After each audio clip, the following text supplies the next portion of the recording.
Thank you for joining us. We're going to Pesach to go through the halachas of the Seder. This is an extension of the daily halacha program, which we have a daily shiur, audio shiur, on various halacha topics. Before Yom Tovim, we discussed about the Yom Tovim, and during the rest of the year, we're using the Chai Adam as a basis to discuss many different halachas.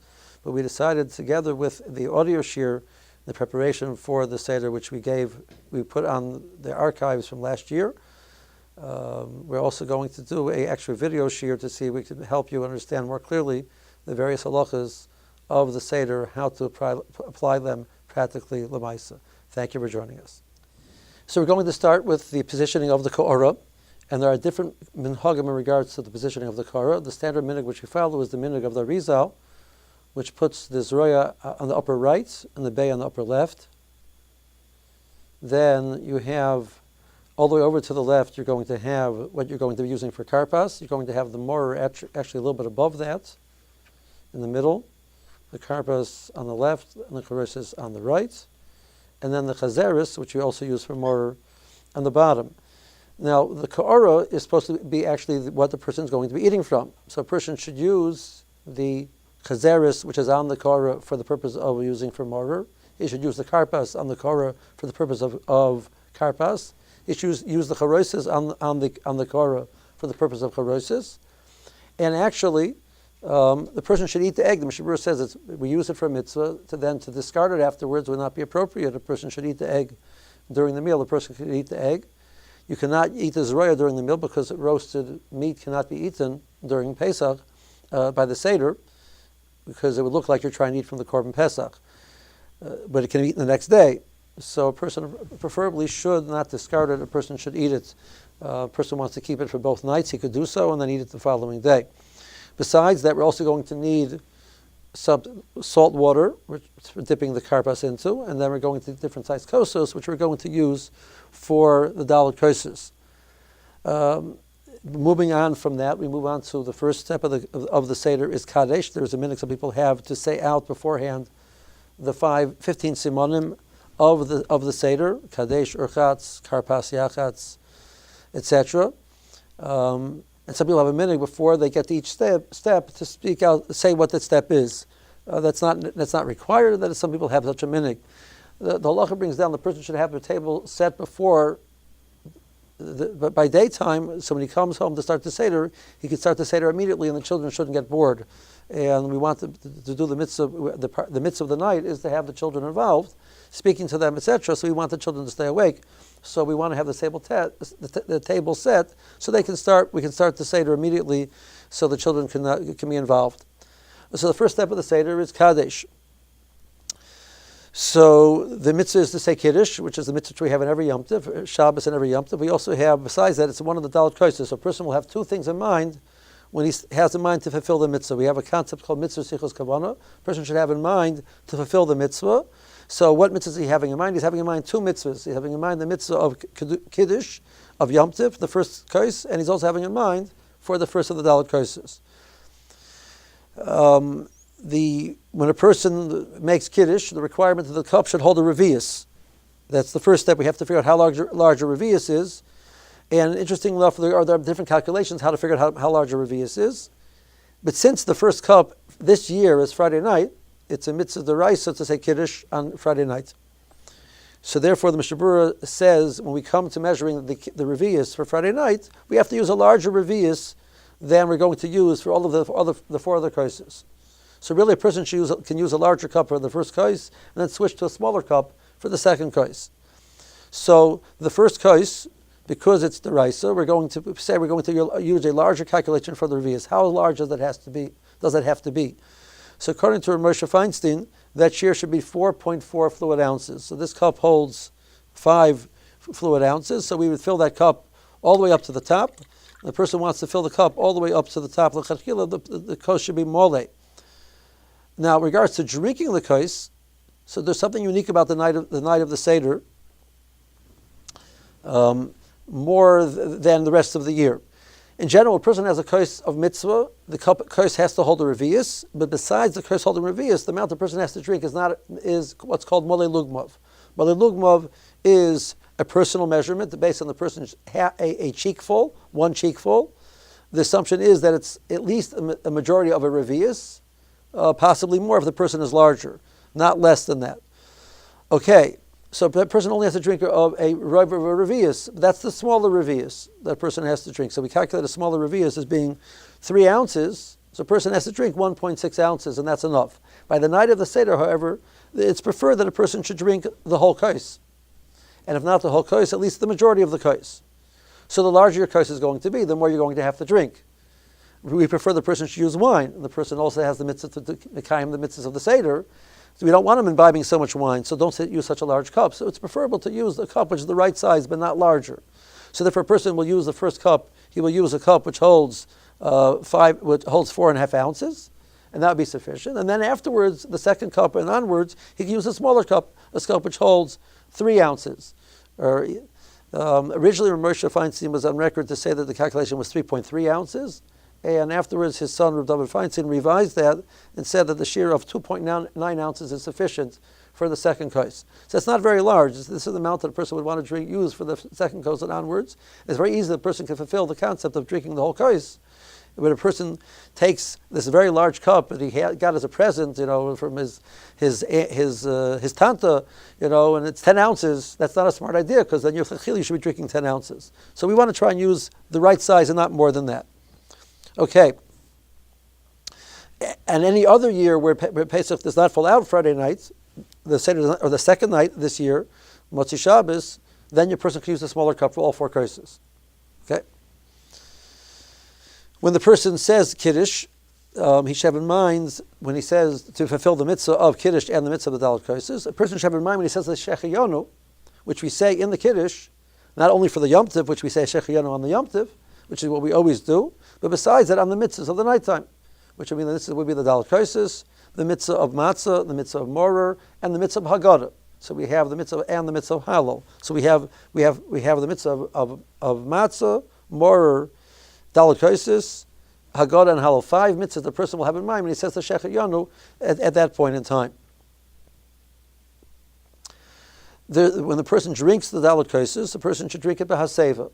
Now I want to point something about Haseva. If a person sits in a chair which does not have an armrest, so if a person has a chair with an armrest, he's going to be supported when he leans. If a person sits in a chair without an armrest, which sometimes that's the truth, that's the chair you're given. So if a person leans like this, the person will not fulfill the mitzvah of Haseva, because he's not being supported. He's in the air. That's not Haseva. So a person would have to turn himself towards the back of the chair to be supported. Preferably a person should have a pillow with him. So a person could do like this, and then it's much easier at that point in time to actually drink the kos when he's being supported like that. So the Haseva has to be something which is comfortable. It's not comfortable, it cannot be cheirus. So a person should have a pillow, but a person should make sure that they're sitting in either a chair with an armrest and leaning on the armrest, or they're sitting in a chair, they're turning themselves towards the back of the chair. What should you use for the Dalet Koses? Preferably, you should use something which has alcohol content. Moshe Feinstein Zatzal held that besides the regular halacha of Kiddush, which does not require alcohol content, by the night of the Seder, there's an inyan of cheirus. The more talks about that this should show freedom, and that usually means a person eats something which would be intoxicating, drinking something which would be intoxicating. So it has to have alcohol content. Other poskim disagree with him and hold that a person can use regular grape juice, but if a person could use wine, a person should use wine.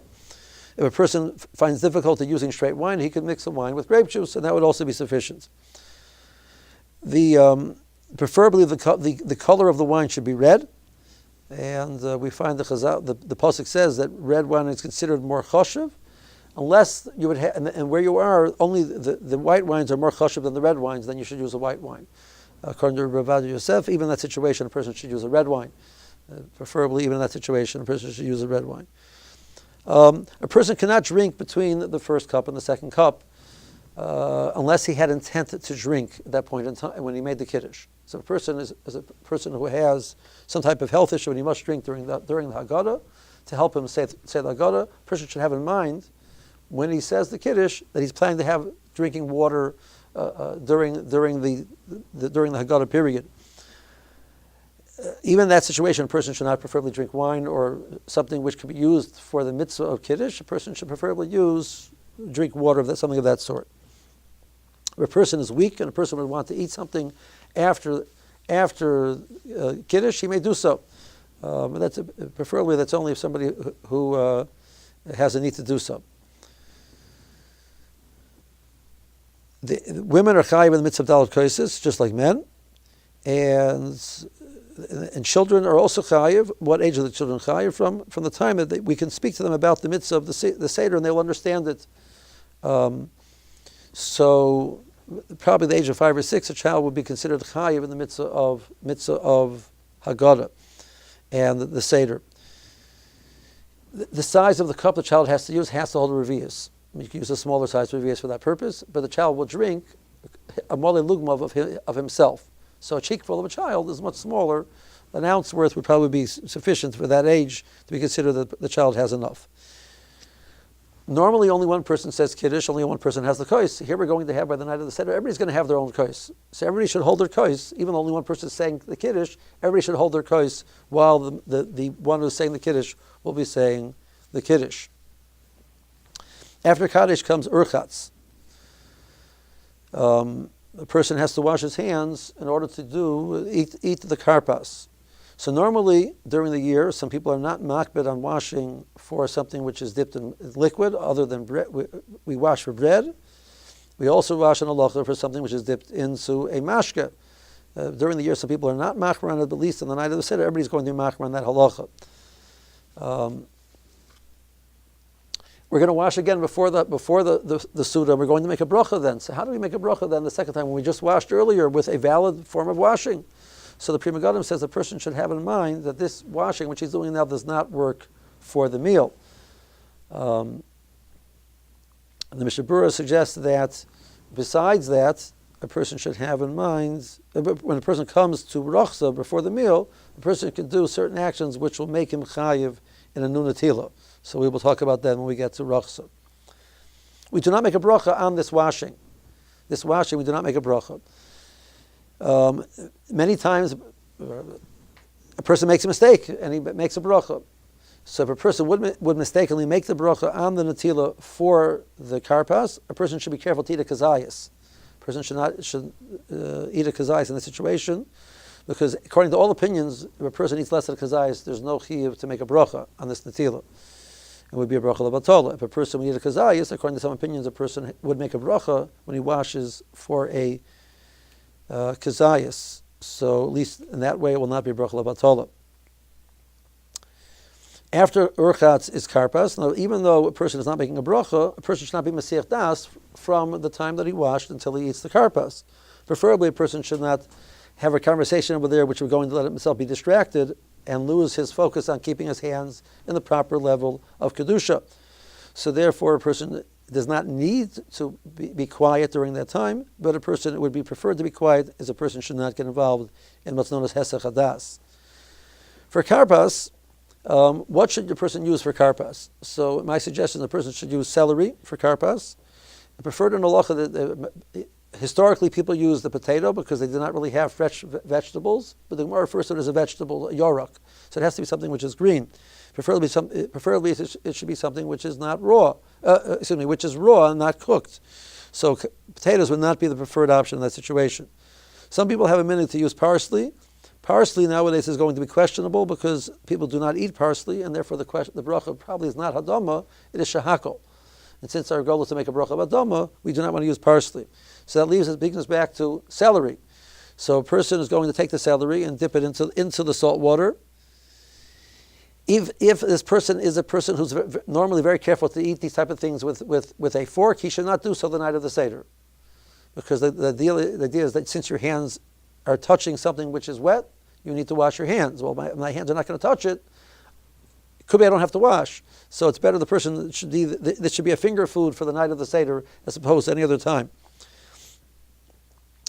The chachila, the piece that you take, should be less than a kazayas. It should be a small piece. This obviates the need to get involved in whether you need to say bracha achrona on the karpas. You said the karpas you ate it before the meal. You do not eat anything of that sort during the meal, theoretically. and maybe you need to say a brand of fashos afterwards, so you eat less of the kazayas, and there's no question that you not make a brand of fashos. If a person did eat a kazayas, he still will not make the brand of fashos. When the person says the bracha of Brei Adoma on the karpas, so he should have in mind for the morah as well. So he's going to have in mind not only for the karpas, the Adoma, but the bracha will go for the morah, which he's going to eat later on as well.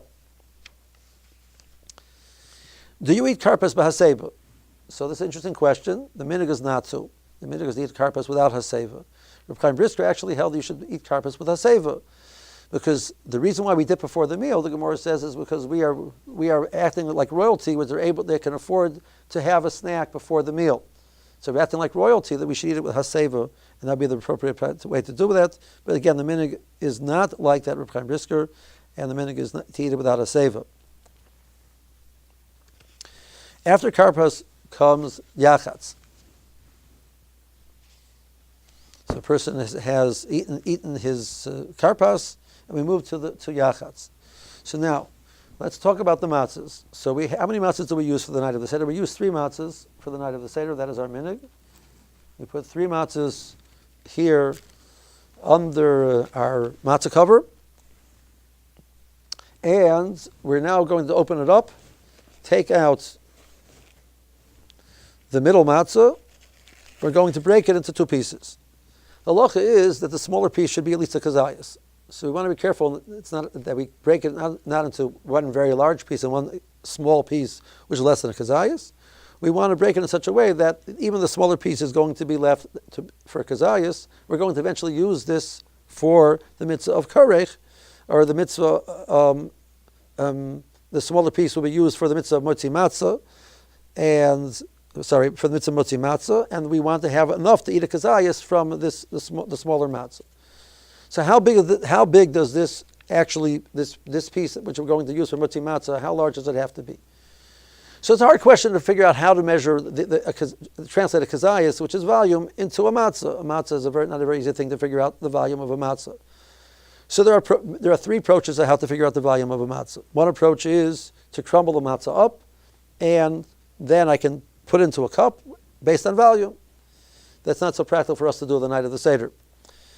The second approach is to plasticize our matzah and see how much water it displaces. Also not very logical for the night of the Seder.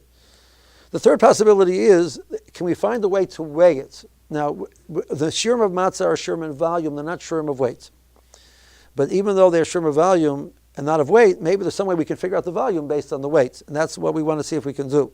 Now, a person has a digital scale, which we're going to use. A person cannot use it by the Seder, obviously. If a person has a mechanical scale, a person can use that on Yom Tov or Shabbos, even though normally you're not allowed to measure on Yom Tov or Shabbos. For the purpose of mitzvah, a person is allowed to measure on Yom Tov or Shabbos. So we measured this before. We measured that the average hand matzah, when you get a matzah which comes 9 to a pound, the weight of the hand matzah is about 32 grams, 32 grams.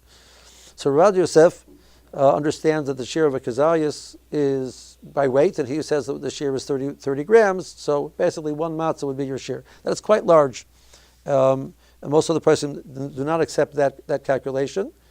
For the mitzvah which we're dealing with over here, we're going to eat 2. We're going to eat later on 2 kazayasim, 1 from the top matzah, 1 from the middle matzah. We can calculate a much smaller kazayas and use that for these purposes.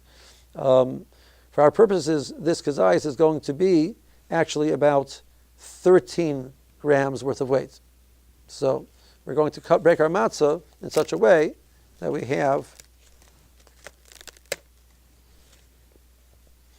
about 13 grams. And if this will cooperate, there we go, grams. So here we have already, this is 21 grams. You see this amount over here is 21 grams, which is much more than we need. So you get idea of what size we're looking for. And here we get 16 grams. And this is about the size that you're looking for. So a person wants to get a piece of matzah, which will look about that large. So that's the goal that we want. We have the smaller size should be about that large, and that we're going to put back in between our 2 matzahs. The larger piece is put away for the purpose of tzafun. And we now proceed from yachatz to magid. One last point about the yachatz that if a person is limited on their shleimim, you could take a broken matzah to start with for the middle matzah, and so you're not really breaking it by yachatz. It's already broken beforehand. So a person needs to do that. They're limited in their shleimim, so a person could do that. Even though the mitzvahs of the night, moving on to Magid, even though the mitzvahs of the night are, many of them are done with Haseva, Magid must be done without Haseva. Magid is the person is standing with Ema and Yira in front of his Creator, talking to his Creator, and so he sits with awe. Before the person starts Magid, the person will have in mind to be Mekayim the mitzvah of Sipri Shiyas Mitzrayim, which is a mitzvah de'oraisa. The Torah refers to matzah as lechem oni. And one of the explanations of lechem oni is lechem onim alav dvarim harbe. It's a lechem which many things are said upon it, which Chazal understand that to mean that the matzah is there by the Seder, and we're talking about the matzah is there. Therefore the matzah should be uncovered during the Haggadah. There are moments when we cover the matzah, whenever we pick up the kais, we cover the matzah, the similar idea which we have by Friday night, and by we make Kiddush, that Friday night, Shabbos day, Yom Tov, that when the kais is being held, it's an element of, there's some element of busha to the lechem, so we cover the lechem. When we want to have the matzah on the table, so the matzah which you're going to use for the korah should be on the table.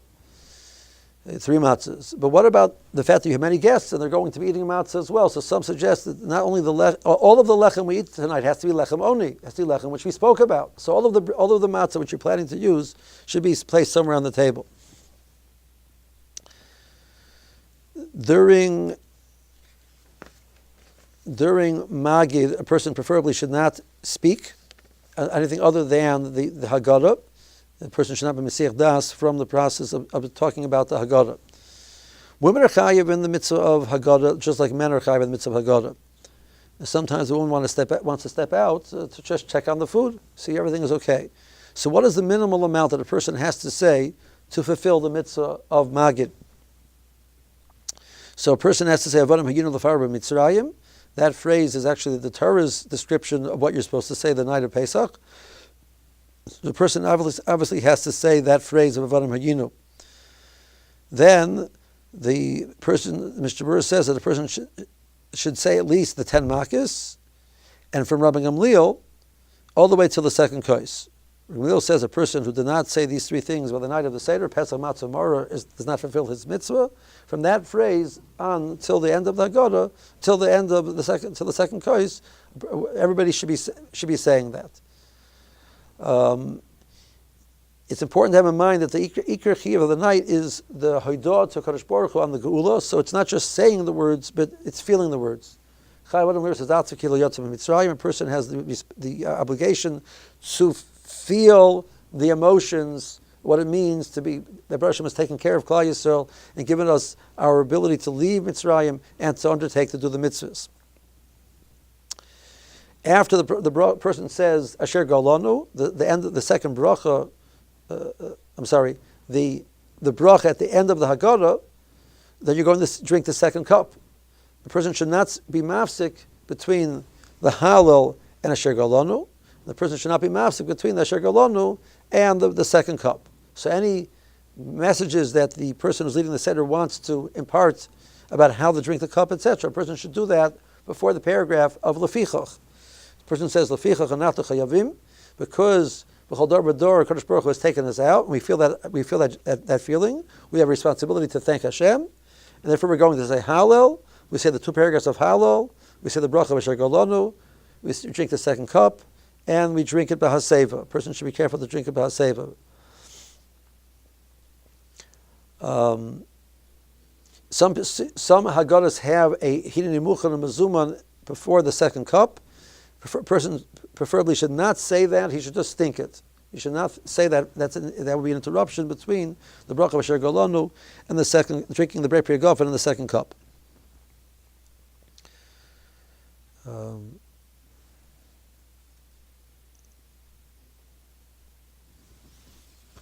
After Magid, we come to Rachsa.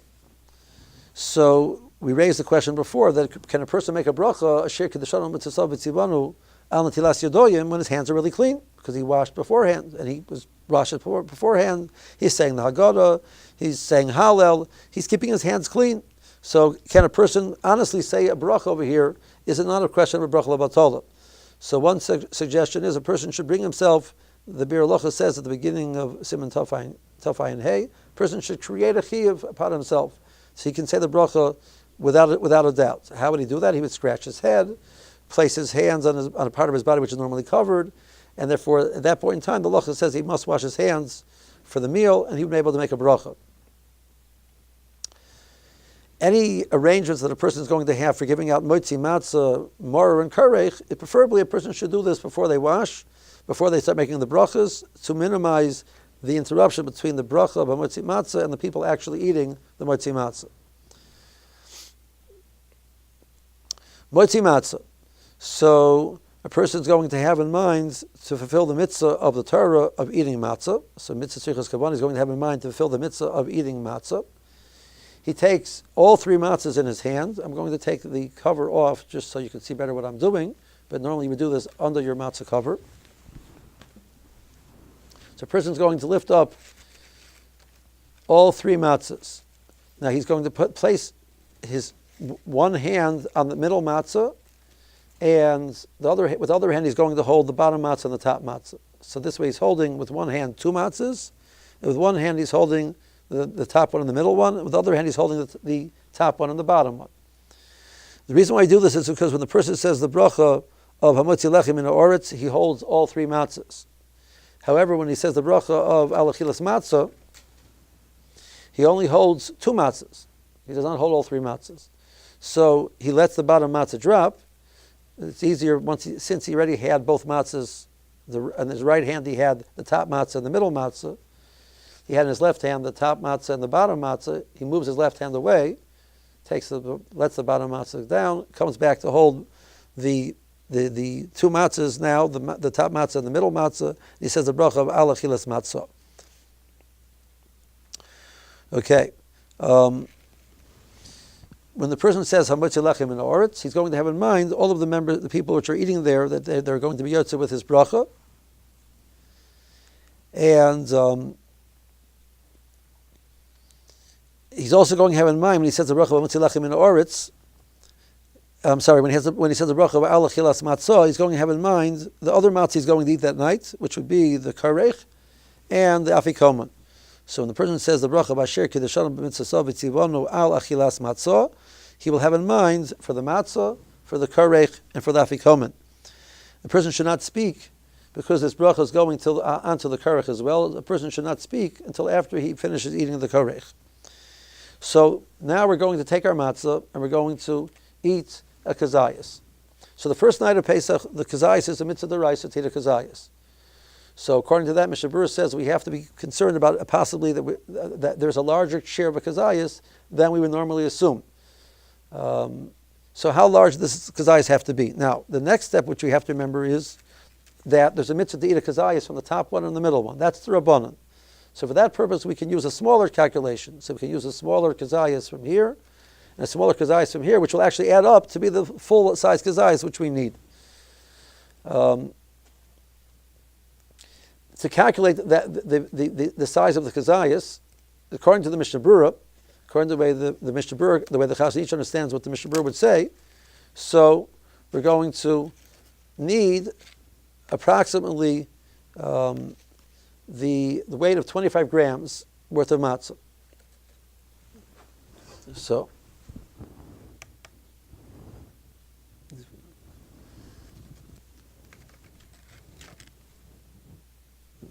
well, here's 33. So we can even do a little bit smaller than that. Still 33.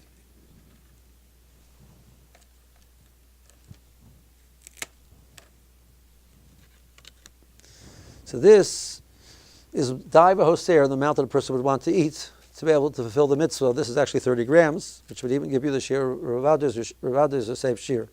So this is the amount that we would be eating from the middle matzah and from the top matzah. That is definitely the shiur. Now this halacha that you have to eat two kazesim only applies to somebody eating from the ka'ara. So if somebody's not eating from the Korah does not have to eat 2 kazesim. And therefore the second night, which is the Rabbanan, we do not need to be machmer on the larger shear. And the one who's saying the Agada will still need to eat the larger shear because he needs to eat 2 kazesim, but everybody else can eat the smaller shear. And they would just eat basically something of this amount. Actually, we could. This is a shear that that we're going to use for korech. This is the size we're going to use for korech. This is the size we're going to use for the second night, even for motzi matzah, for the other mesubim besides the balagada. Now this is talking about a matzah which comes about the weight of the matzah. If we can get one matzah over here, this matzah comes about 9 per pound.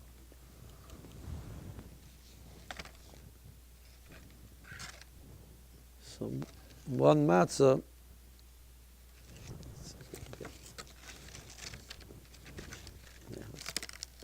Break it so we'll be able to see it. One matzah over here is weighing 55 grams. So when you have 9 per pound, that's about the weight you're going to get. So a person knows how much they paid for their matzah. They pay $2 a pound. The box holds 2 pounds. They count the amount of matzahs which are in the box. And they know approximately how many matzahs are per pound, and they get an idea if you're dealing with which is something which is 9 per pound. So each matzah will weigh about somewhere in the area of 55 grams, and this is the size that you're going to end up needing to eat for korech, for motzi matzah the second night, and for korech, and for the first. Except for the second night, the one who has the Korah will be having a larger shear. And the first night, we will be using a larger shear because we're dealing with a deraisa, and that we mentioned, we calculated this year before, was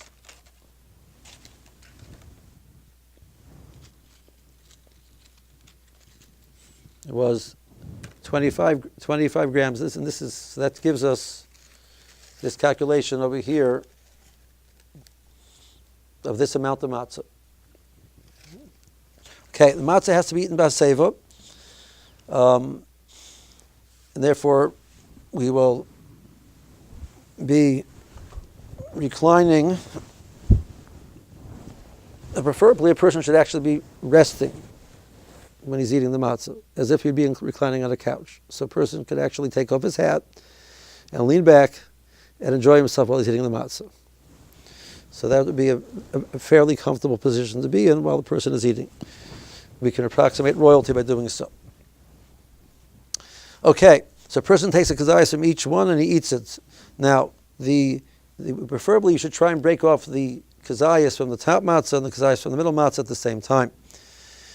When you start eating them, you're supposed to eat them together as well, which means that considering the amount we're eating over here is not so large, a person theoretically could eat this over a short period of time. He should eat one kazayas, which we have from the top one, eat that and swallow it, and then eat another kazayas and then swallow it. If a person cannot do that, which I find that to be difficult for most people to do, a person tries to put a large amount in his mouth. Shlomo Zalman said that's considered achila gasa, and you will not be yotze the mitzvah.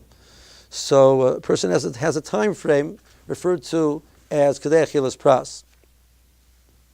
Kedei achilas pras, since we're dealing with the mitzvah deraisa, so Moshe suggests that we should try and finish this in the time period of 3 minutes. If that's not possible, 4 minutes. The second night we'll be dealing with the mitzvah d'Rabbanan, so we can rely on the share of 5 minutes. So a person would have 5 minutes to finish off his kazayas. Now let's say a person is working with machine matzah. So machine matzah, one matzah weighs about 32 ounces. 32 grams, I'm sorry. Somewhere between 30 and 32 grams. So if we're saying that he's going to be eating together area of 25 grams, so he basically takes 15 grams from the top matzah and ended up with 15 over here. This is 30, which is going to be daiva hoser for a person to fulfill the mitzvah. A person really could do That's 24. Okay, so that's approximately the size that a person will be eating for the motzi matzah. This will be the size that a person is eating. The later shiurim are going to be much smaller. They're going to be 15. So for karech, this is 16. So this will be enough for karech, the shiur for karech.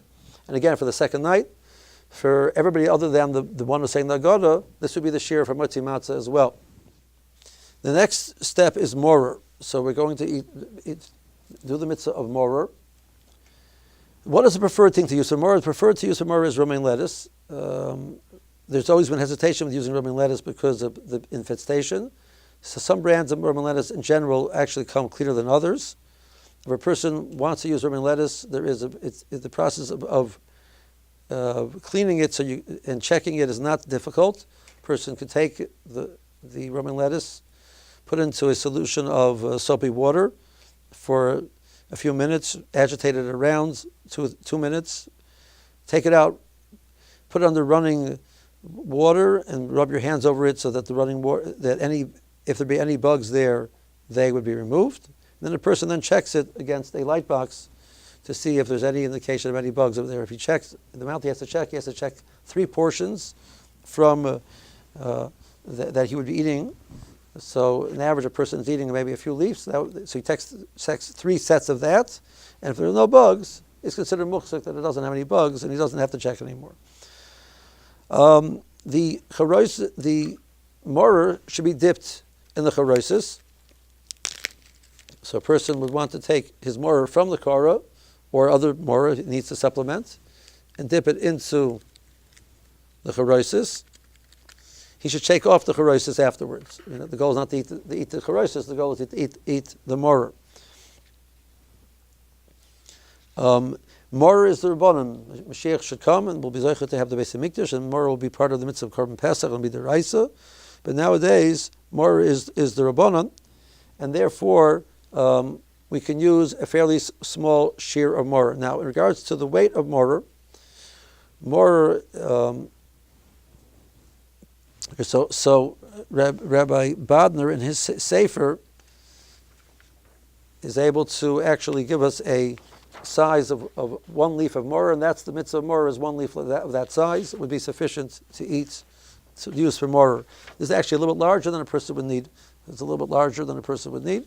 He does say if you have smaller leaves, I think if you look at the picture over here, you can see that basically our 1 leaf corresponds to his picture over here. So he suggests 1 and 2/3 of another one of this would be sufficient for the mitzvah of morer.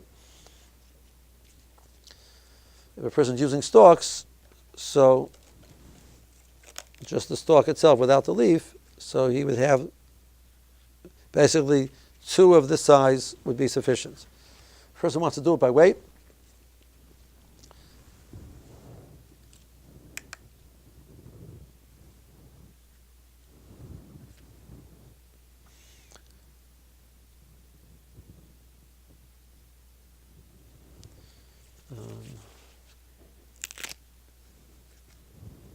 that's too much. That's too much. No. Let's start another one.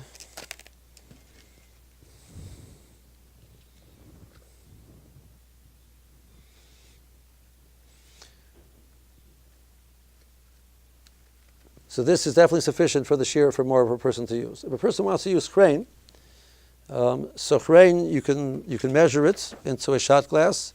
So a shot glass is 1 ounce, which is going to be the equivalent of 29 cc's. That's much more than you need. A person needs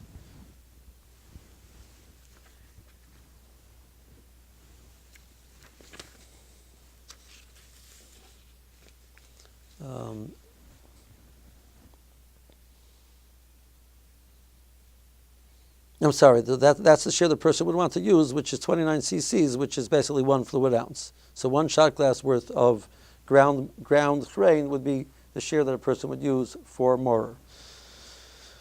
The person makes the bracha. You should tovel the mor in the charosis before you say the bracha.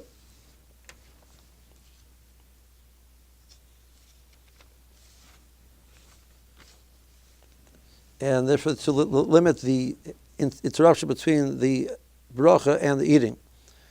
A person, when he says the bracha b'alachilas mor, should have in mind for the karech as well.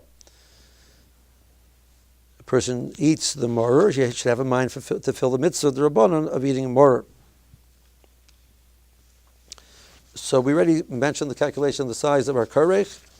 So the karech, we're going to use this amount of, we had this amount of mor again. We're going to use the smaller shiur of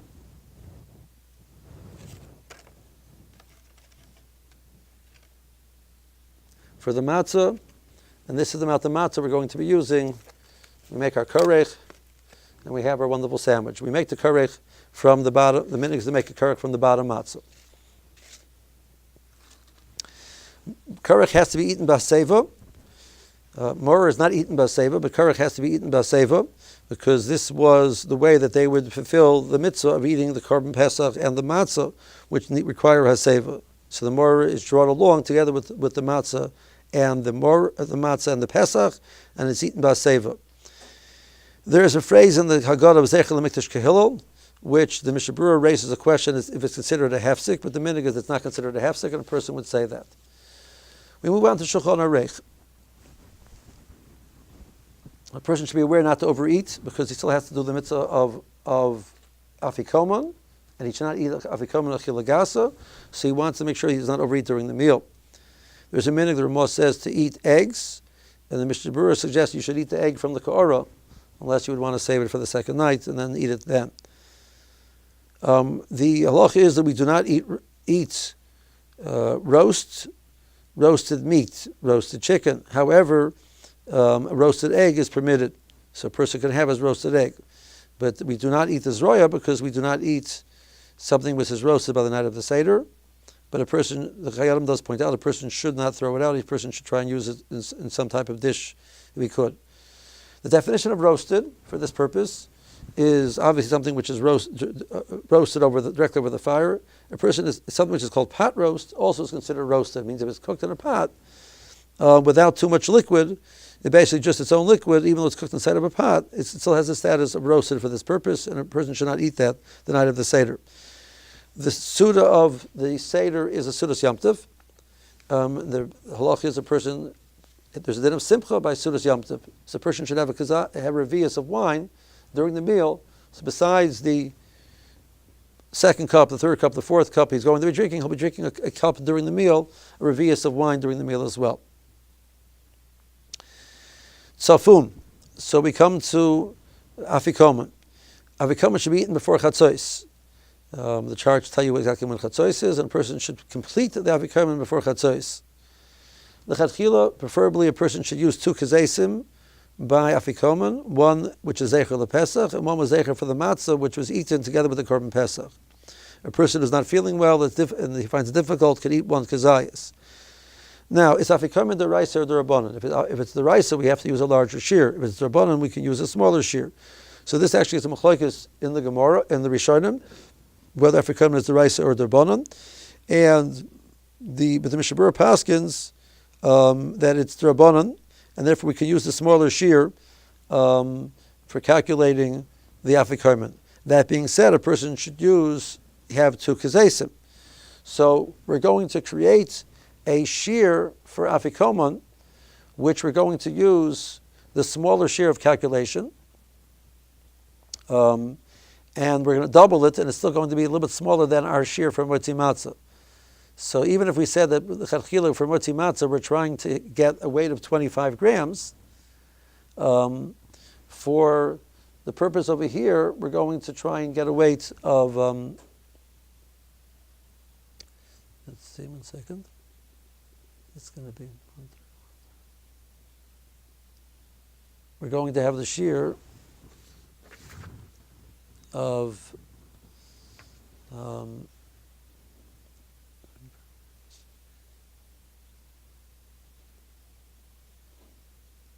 going to be about 30, 66.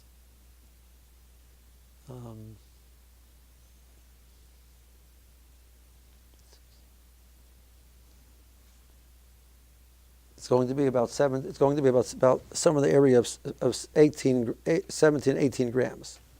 So we find our afikoman that our child gave back to us.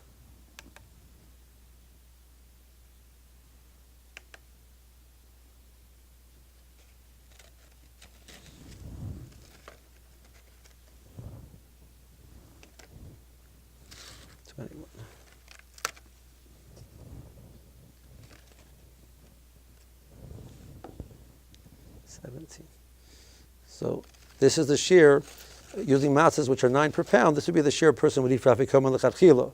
If a person finds that difficult, so he can use the same shiur which we used for karech before, which, find that piece of matzah over here, we used for karech before, which I think was these two.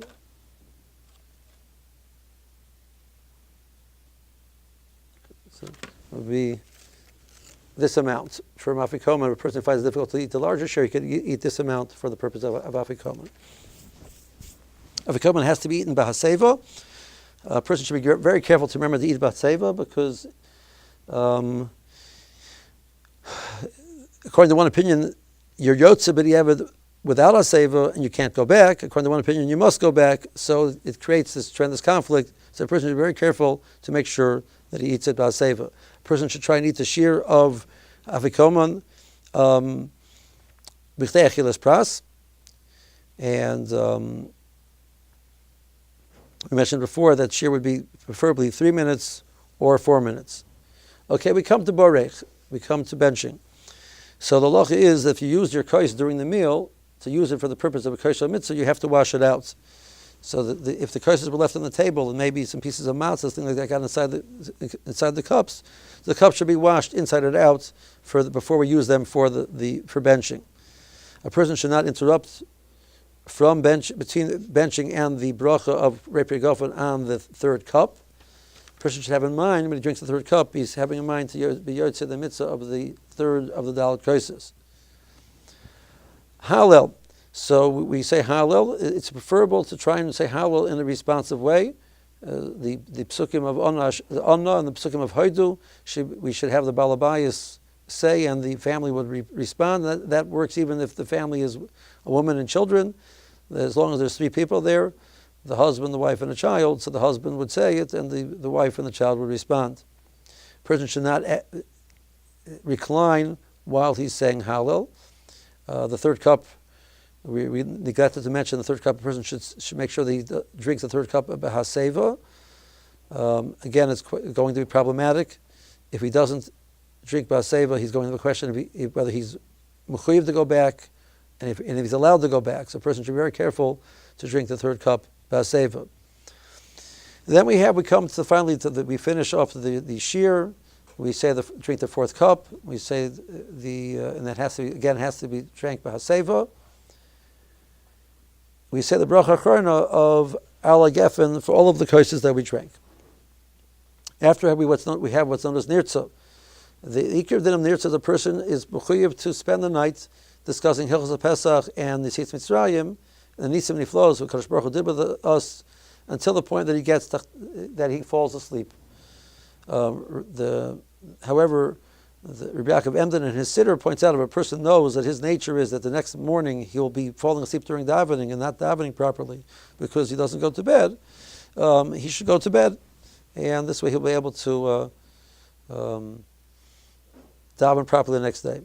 The halacha does say that a person should continue to discuss Yetzias Mitzrayim until sleep overtakes him. So if sleep overtook him in his chair, he fell asleep, and he wakes up again, he fulfilled that halacha, and then he can go to bed without a problem. What are you allowed to do after the fourth cup? Is a person allowed to drink anything? So the halacha is a person can drink water after the fourth cup. We want the taste of the matzah, the taste of to remain in our mouths. So the dalet kaises we must drink. We drink them as well. Water does not affect the taste of the matzah, and therefore a person could have water after the Seder if he needs to have water. Drinking something which would be alcoholic would definitely a person should not do. And something which does not has a minimal type of flavor, so Mishnah Berurah says tea without sugar or coffee without sugar is permitted. If a person is, or even if a person would make it with a weak type of a flavor, he adds a little bit of sugar, would also be permitted, but not more than just a little amount. Anything which could be used as chamar medina, preferably should not be used either, which does raise a question in regards to coffee and tea. So preferably a person should stick to water if he does not need to do anything more than that. And with that, we are hoping that we should be zocheh to mekayim the mitzvah of the mitzvahs of Haggadah, Matzah, Morer, and Hallel, and Haggadah properly. We should be zocheh to do it together with the Korban Pesach in Yerushalayim, Eretz Kodesh, B'mher B'yameinu. Amen.